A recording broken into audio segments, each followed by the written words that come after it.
साथियों, पिछले वीडियो में श्रीमद् वाल्मीकि रामायण का महात्म्य पूर्ण हो गया। अब आज से हम बालकांड का प्रारंभ कर रहे हैं। बालकांड के प्रथम सर्ग में नारद जी ने वाल्मीकि जी को संक्षेप में संपूर्ण रामायण सुनाई है। इसे मूल रामायण कहा जाता है। इसमें 100 श्लोक हैं और इसके पाठ करने से संपूर्ण रामायण के पाठ का फल प्राप्त होता है। तो चलिए सुनते हैं वाल्मीकि रामायण के बालकांड का प्रथम सर्ग। श्री सीतारामचंद्राभ्याम नमः। श्रीमद् वाल्मीकि रामायणम बालकांडम प्रथमः सर्गः। नारद जी का वाल्मीकि मुनि को संक्षेप से श्री रामचरित्र सुनाना। तपस्वी वाल्मीकि जी ने तपस्या और स्वाध्याय में लगे हुए विद्वानों में श्रेष्ठ मुनिवर नारद जी से पूछा, मुने, इस समय संसार में गुणवान, वीरवान, धर्मज्ञ, उपकार मानने वाला, सत्यवक्ता और दृढ़ प्रतिज्ञ कौन है? सदाचार से युक्त, समस्त प्राणियों का हित साधक, विद्वान, सामर्थ्यशाली और एकमात्र प्रिय दर्शन सुंदर पुरुष कौन है? मन पर अधिकार रखने वाला, क्रोध को जीतने वाला, कांतिमान और किसी की भी निंदा नहीं करने वाला कौन है? तथा संग्राम में कुपित होने पर किससे देवता भी डरते हैं? महर्षि, मैं ये सुनना चाहता हूँ, इसलिए मुझे बड़ी उत्सुकता है। आप ऐसे पुरुष को जानने में समर्थ हैं। महर्षि वाल्मीकि के इस वचन को सुनकर तीनों लोकों का ज्ञान रखने वाले नारद जी ने उन्हें संबोधित करके कहा, अच्छा सुनिए। और फिर प्रसन्नतापूर्वक बोले, मुने, आपने जिन बहुत से दुर्लभ गुणों का वर्णन किया है, उनसे युक्त पुरुष को मैं विचार करके कहता हूँ, आप सुने। इक्ष्वाकु वंश में उत्पन्न हुए एक ऐसे पुरुष हैं जो लोगों में राम नाम से विख्यात हैं। वे ही मन को वश में रखने वाले, महाबलवान, कांतिमान, धैर्यवान और जितेंद्रिय हैं। वे बुद्धिमान, नीतिज्ञ, वक्ता, शोभायमान तथा शत्रु संहारक हैं। उनके कंधे मोटे और भुजाएं बड़ी बड़ी हैं। ग्रीवा शंख के समान और ठोड़ी मांसल पुष्ट है। उनकी छाती चौड़ी तथा धनुष बड़ा है। गले के नीचे की हड्डी हांसली मांस से छिपी हुई है। वे शत्रुओं का दमन करने वाले हैं। भुजाएं घुटने तक लंबी हैं। मस्तक सुंदर हैं। ललाट भव्य और चाल मनोहर है। उनका शरीर अधिक ऊंचा या नाटा ना होकर मध्यम और सुडौल है। देह का रंग चिकना है। वे बड़े प्रतापी हैं। उनका वक्षस्थल भरा हुआ है। आँखें बड़ी बड़ी हैं। वे शोभायमान और शुभ लक्षणों से संपन्न हैं। धर्म के ज्ञाता, सत्य प्रतिज्ञ तथा प्रजा के हित साधन में लगे रहने वाले हैं। वे यशस्वी, ज्ञानी, पवित्र, जितेंद्रिय और मन को एकाग्र रखने वाले हैं। प्रजापति के समान पालक, श्री संपन्न, वैरी विध्वंसक और जीवों तथा धर्म के रक्षक हैं। स्वधर्म और स्वजनों के पालक, वेदांगों के तत्ववेत्ता तथा धनुर्वेद में प्रवीण हैं। वे अखिल शास्त्रों के तत्वज्ञ, स्मरण शक्ति से युक्त और प्रतिभा संपन्न हैं। अच्छे विचार और उदार हृदय वाले वे श्री रामचंद्र जी बातचीत करने में चतुर तथा समस्त लोगों के प्रिय हैं। जैसे नदियाँ समुद्र में मिलती हैं, उसी प्रकार सदा राम से साधु पुरुष मिलते रहते हैं। वे आर्य एवं सब में समान भाव रखने वाले हैं। उनका दर्शन सदा ही प्रिय मालूम होता है। संपूर्ण गुणों से युक्त वे श्री रामचंद्र जी अपनी माता कौशल्या के आनंद बढ़ाने वाले हैं। गंभीरता में समुद्र और धैर्य में हिमालय के समान हैं। वे विष्णु भगवान के समान बलवान हैं। उनका दर्शन चंद्रमा के समान मनोहर प्रतीत होता है।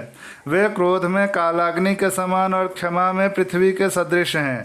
त्याग में कुबेर और सत्य में द्वितीय धर्मराज के समान हैं।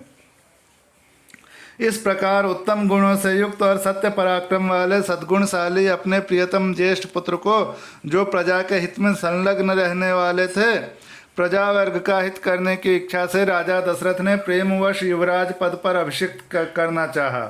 तदनंतर राम के राज्याभिषेक की तैयारियां देखकर रानी कैकेयी ने, जिसे पहले ही वर दिया जा चुका था, राजा से यह वर मांगा कि राम का निर्वासन, वनवास और भरत का राज्याभिषेक हो जाए। राजा दशरथ ने सत्य वचन के कारण धर्म बंधन में बंधकर प्यारे पुत्र राम को वनवास दे दिया। कैकेयी का प्रिय करने के लिए पिता की आज्ञा के अनुसार उनकी प्रतिज्ञा का पालन करते हुए वीर रामचंद्र वन को चले। तब सुमित्रा के आनंद बढ़ाने वाले विनयशील लक्ष्मण जी ने भी अपने बड़े भाई राम को बहुत ही प्रिय थे। जो अपने बड़े भाई राम को बहुत ही प्रिय थे, अपने सुबंधुत्व का परिचय देते हुए स्नेहवश वन को जाने वाले बंधुवर राम का अनुसरण किया। और जनक के कुल में उत्पन्न सीता भी, जो अवतीर्ण हुई देव माया की भांति सुंदरी, समस्त शुभ लक्षणों से विभूषित, स्त्रियों में उत्तम, राम के प्राणों के समान प्रियतमा पत्नी तथा सदा ही पति का हित चाहने वाली थी, रामचंद्र जी के पीछे चली, जैसे चंद्रमा के पीछे रोहिणी चलती है। उस समय पिता दशरथ ने अपना सारथी भेजकर और पूर्ववासी मनुष्यों ने स्वयं साथ जाकर दूर तक उनका अनुसरण किया। फिर श्रृंगवेरपुर में गंगा तट पर अपने प्रिय निषाद राज गुह के पास पहुंचकर धर्मात्मा श्री रामचंद्र जी ने सारथी को अयोध्या के लिए विदा कर दिया। निषाद राज गुह, लक्ष्मण और सीता के साथ राम, ये चारों एक वन से दूसरे वन में गए। मार्ग में बहुत जलों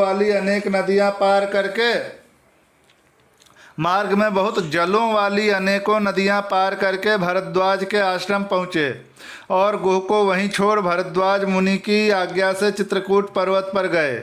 वहां वे तीनों देवता और गंधर्वों के समान वन में नाना प्रकार की लीलाएं करते हुए एक रमणीय पर्णकुटी बनाकर उसमें सानंद रहने लगे।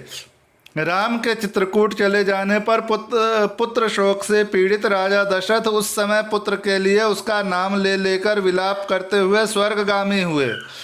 उनके स्वर्ग गमन के पश्चात वशिष्ठ आदि प्रमुख ब्राह्मणों द्वारा राज्य संचालन के लिए नियुक्त किए जाने पर भी महाबलशाली वीर भरत ने राज्य की कामना न करके पूज्य राम को प्रसन्न करने के लिए वन को ही प्रस्थान किया।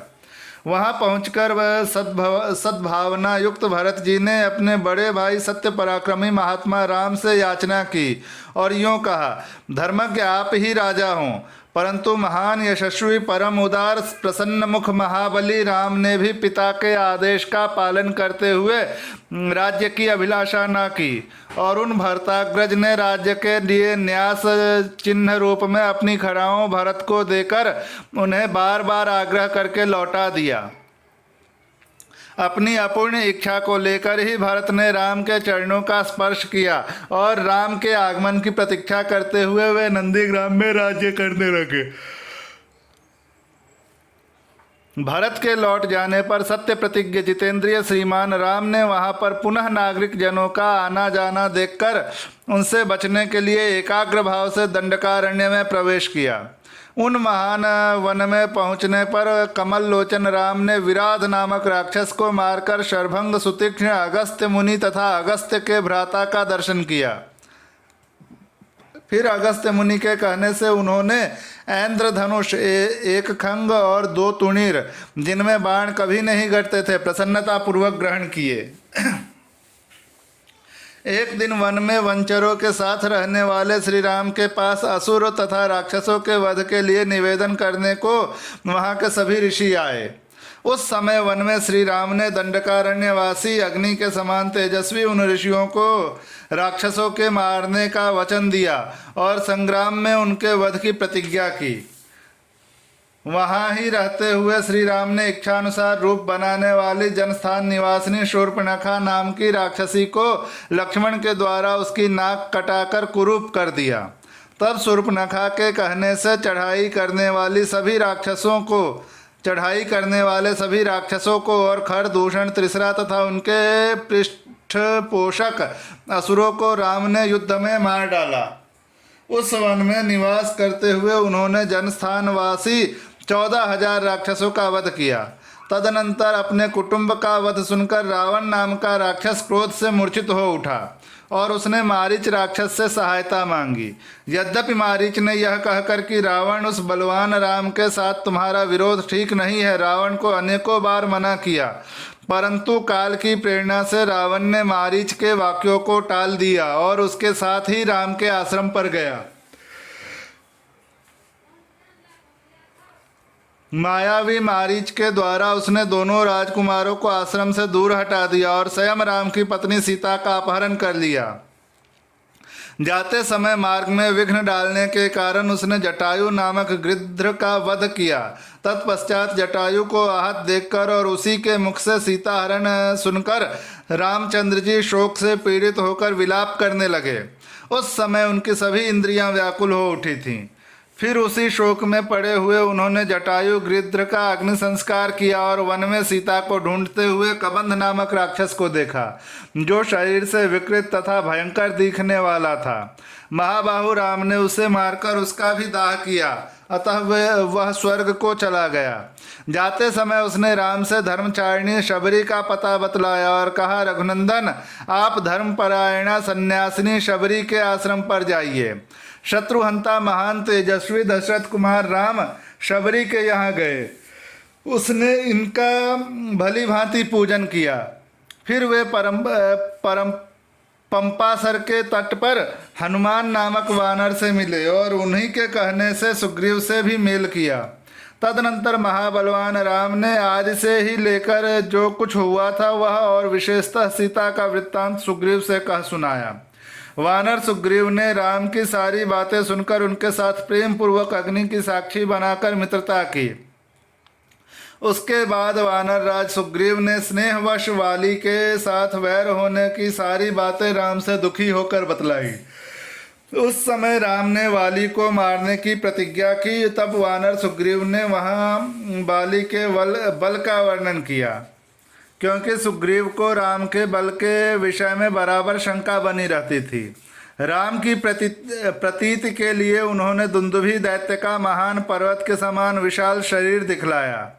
महाबली महाबाहु श्री राम ने तनिक मुस्कुराकर उस अस्थि समूह को देखा और पैर के अंगूठे से उसे 10 योजन दूर फेंक दिया। फिर एक ही महान बाण से उन्होंने अपना विश्वास दिलाते हुए 7 ताल वृक्षों को और पर्वत तथा रसातल को बींध डाला। तदनंतर राम के इस कार्य से महाकपि सुग्रीव मन ही मन प्रसन्न हुए और उन्हें राम पर विश्वास हो गया।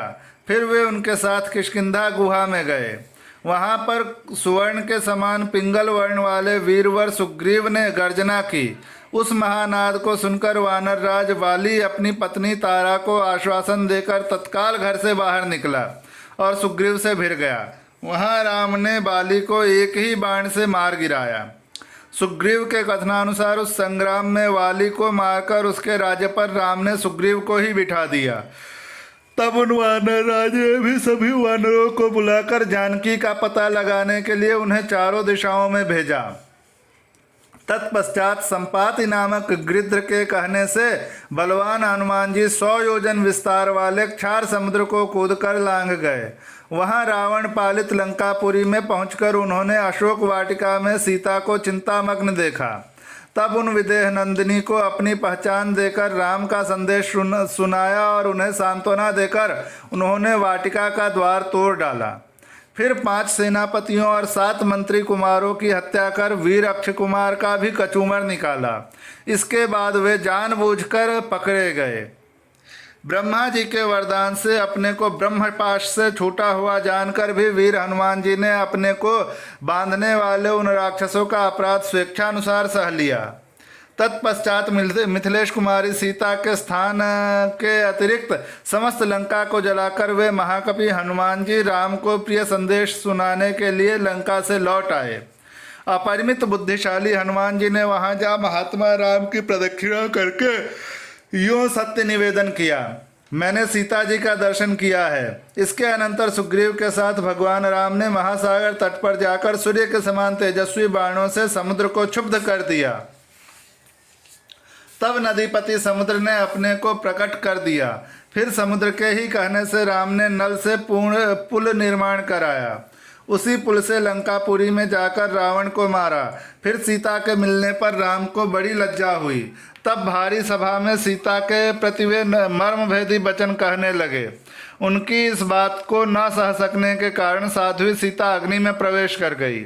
इसके बाद अग्नि के कहने से उन्होंने सीता को निष्कलंक माना। महात्मा रामचंद्र जी के इस महान कर्म से देवता और ऋषियों सहित चराचर त्रिभुवन संतुष्ट हो गया। फिर सभी देवताओं से पूजित होकर राम बहुत ही प्रसन्न हुए और राक्षसराज विभीषण को लंका के राज्य पर अभिषिक्त करके कृतार्थ हो गए। उस समय निश्चिंत होने के कारण उनके आनंद का ठिकाना न रहा। यह सब हो जाने पर राम देवताओं से वर पाकर और मरे हुए वानरों को जीवन दिलाकर अपने सभी साथियों के साथ पुष्पक विमान पर चढ़कर अयोध्या के लिए प्रस्थित हुए। भरद्वाज मुनि के आश्रम पर पहुंचकर सबको आराम देने वाले सत्य पराक्रमी राम ने भरत के पास हनुमान को भेजा। फिर सुग्रीव के साथ कथा वार्ता कहते हुए पुष्पकारूढ़ हो वे नंदीग्राम को गए। निष्पाप रामचंद्र जी ने नंदीग्राम में अपनी जटा कटाकर भाइयों के साथ सीता को पाने के अनंतर पुनः अपना राज्य प्राप्त किया है। अब राम के राज्य में लोग प्रसन्न सुखी संतुष्ट पुष्ट धार्मिक तथा रोग व्याधि से मुक्त रहेंगे। उन्हें दुर्भिक्ष का भय ना होगा। कोई कहीं भी अपने पुत्र की मृत्यु नहीं देखेंगे। स्त्रियां विधवा ना होंगी, सदा ही पतिव्रता होंगी। आग लगने का किंचित भी भय ना होगा। कोई प्राणी जल में नहीं डूबेंगे। वात और ज्वर का भय थोड़ा भी नहीं रहेगा। क्षुधा तथा चोरी का डर भी जाता रहेगा। सभी नगर और राष्ट्र धन धान्य संपन्न होंगे। सत्य युग की भांति सभी लोग सदा प्रसन्न रहेंगे। महायशस्वी राम बहुत से सुवर्णों की दक्षिणा वाले 100 अश्वमेध यज्ञ करेंगे। उनमें विधि पूर्वक विद्वानों को 10,000 करोड़ 1 खरब गौ और ब्राह्मणों को अपरिमित धन देंगे तथा 100 गुने राजवंशों की स्थापना करेंगे। संसार में चारों वर्णों को वे अपने अपने धर्म में नियुक्त कर रखेंगे। फिर 11,000 वर्षों तक राज्य करने के अनंतर श्री रामचंद्र जी अपने परम धाम को पधारेंगे। वेदों के समान पवित्र पापनाशक और पुण्यमय इस रामचरित को जो पढ़ेगा वह सब पापों से मुक्त हो जाएगा। आयु बढ़ाने वाली इस रामायण कथा को पढ़ने वाला मनुष्य मृत्यु के अनंतर पुत्र पौत्र तथा अन्य परिजन वर्ग के साथ ही स्वर्गलोक में प्रतिष्ठित होगा। इससे ब्राह्मण पढ़े तो विद्यावान हो, क्षत्रिय पढ़ता हो तो पृथ्वी का राज्य प्राप्त करे, वैश्य को व्यापार में लाभ हो और शूद्र को भी प्रतिष्ठा प्राप्त करे। इस प्रकार श्री वाल्मीकि निर्मित आर्ष रामायण आदि काव्य के बालकांड में पहला सर्ग पूरा हुआ।